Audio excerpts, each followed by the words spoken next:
Míralo bien. Un solo chico contra un muro de acero de más de 2 metros. Y la única arma que trae consigo es esto. La pregunta que todo el mundo se hace es: ¿cómo es posible que un pastor adolescente sin entrenamiento, sin armadura, lograra la victoria militar más asombrosa de la historia antigua? Todos conocen la historia de David y Goliat, pero casi nadie entiende el secreto psicológico y de fe que hizo caer a este gigante. Durante semanas, este coloso llamado Goliat aterrorizó a un ejército entero. Por lo tanto, la nación de Israel estaba al borde del colapso. Esta no es una simple historia de fe. Es un estudio de lo que pasa cuando el coraje, no la estatura, define una batalla. En los próximos minutos, te voy a contar la versión que tu maestro de escuela nunca te explicó. Y créeme, la última línea te hará mirar tus propios desafíos de forma diferente. Hola a todos. Soy su tío David, y si hay una historia que siempre me piden que cuente, es esta. Yo he estudiado este relato por años, no solo como una leyenda, sino como la estrategia maestra de un novato. Y hoy vamos a hablar del pastor que venció a un reto. Volvamos a ese valle. Érase una vez, Israel vivía en paz. Una paz frágil, ¿verdad?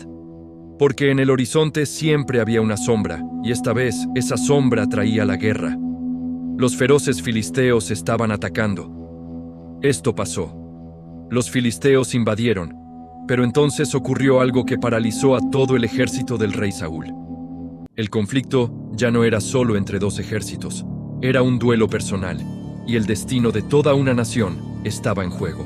Si el ejército de Israel perdía, todo el pueblo sería esclavizado y humillado, su cultura borrada. Este no era un simple conflicto territorial, era la supervivencia. El rey Saúl, un líder formidable, estaba asustado, muy asustado, porque en las filas del enemigo no había un hombre, sino lo que ellos llamaban un monstruo. Hablemos del coloso Goliat. No era un guerrero normal, era la personificación del terror. Imaginen a un hombre tan alto que su sombra cubría a la unidad más cercana. Cada mañana, Goliat salía al valle entre los campamentos. Esto pasó. Él rugía un desafío. Simple, directo y absolutamente aterrador. Él decía: «Manden a un hombre a pelear conmigo.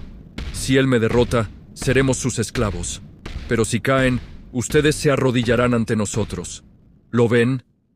Era un desafío psicológico. Goliat infundía miedo, no solo con su fuerza, sino con su arrogancia. El rey Saúl no tenía respuesta. Nadie se atrevía a avanzar. Nadie. El ejército de Israel estaba paralizado. La voz de Goliat retumbaba en el valle.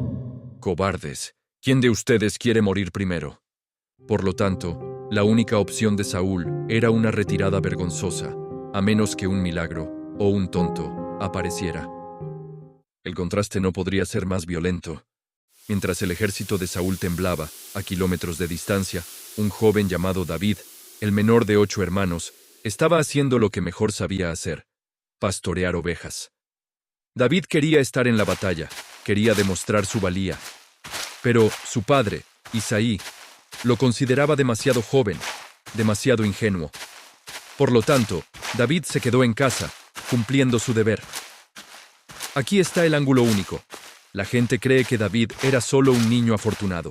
La verdad es que sus habilidades no nacieron en un campo de entrenamiento militar, sino en el desierto.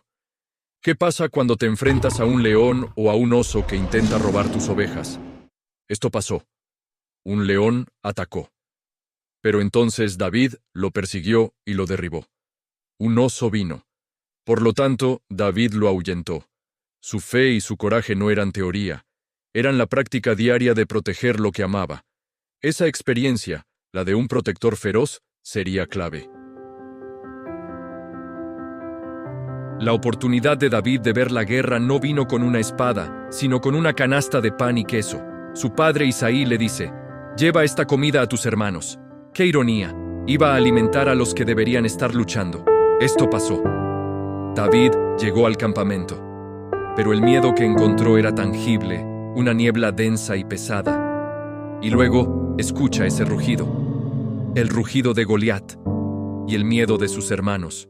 Por lo tanto, David no puede quedarse de brazos cruzados. Se acerca a las filas y pregunta, con una inocencia brutal, ¿quién es este incircunciso filisteo que se atreve a desafiar a los ejércitos del Dios viviente? Eliab, el hermano mayor, lo ve. Y ahí viene la confrontación. Eliab, frustrado y celoso, le grita, «¡Regresa con tus estúpidas ovejas! ¿Qué haces aquí? Solo viniste a ver la batalla». Esto cambió la visión de David. Por lo tanto, ahora sabía que el problema no era solo el gigante, sino la falta de fe de su propio pueblo. No podía irse. La noticia llega al rey Saúl. Hay un joven pastor que quiere pelear con Goliat. Imaginen el rostro del rey. Al principio, incredulidad total. Saúl, desmoralizado, ve a David. «Solo eres un niño», dice. Y aquí, David da su prueba de credibilidad. Él no miente. Él dice, «Mi rey, no es mi fuerza lo que me trae aquí. Cuando el león o el oso atacaron, Dios me ayudó a vencerlos. Si me protegió de esas bestias, ¿no me protegerá de este hombre?». Esto pasó. Saúl estaba tan desesperado, tan hundido en el abandono, que vio en David el único rayo de esperanza. Pero Saúl, como buen rey, intenta darle su propia armadura. Saúl le da la armadura pesada y brillante, símbolo de la fuerza humana. David se la quita. «No puedo luchar con esto», dice. Por lo tanto, el contraste es total. Saúl usa la fuerza y la protección humana. David solo necesita lo que conoce, su onda y su fe. El rey, con un suspiro, lo deja ir, temiendo lo peor. El silencio cae sobre el valle. Goliat y David se encuentran. La tensión es insoportable. Goliat, riéndose, lo maldice por sus dioses. Pero David no se detiene. Esto pasó. El gigante Goliat ve a un niño tonto. Pero entonces David le lanza la verdad más simple y poderosa. «Tú vienes a mí con espada y lanza, pero yo vengo contra ti en el nombre del Señor Todopoderoso, el Dios de los ejércitos de Israel, a quien has desafiado». Por lo tanto, David corre hacia el gigante y saca una de las 5 piedras que recogió. Gira su onda. El proyectil, pequeño pero perfectamente dirigido, impacta justo donde la armadura de Goliat no cubre su frente. Goliat cae, y con él el miedo se rompe. Un niño, una piedra y una fe inquebrantable. El ejército de Israel se levanta y la victoria es suya. Esto cambió todo. La historia de David y el gigante Goliat no trata de la fuerza de una piedra, sino de la fuerza de la convicción, de tener el coraje para enfrentar un desafío cuando todo el mundo te dice que estás loco. Y esto es lo importante, porque la historia de David solo estaba comenzando.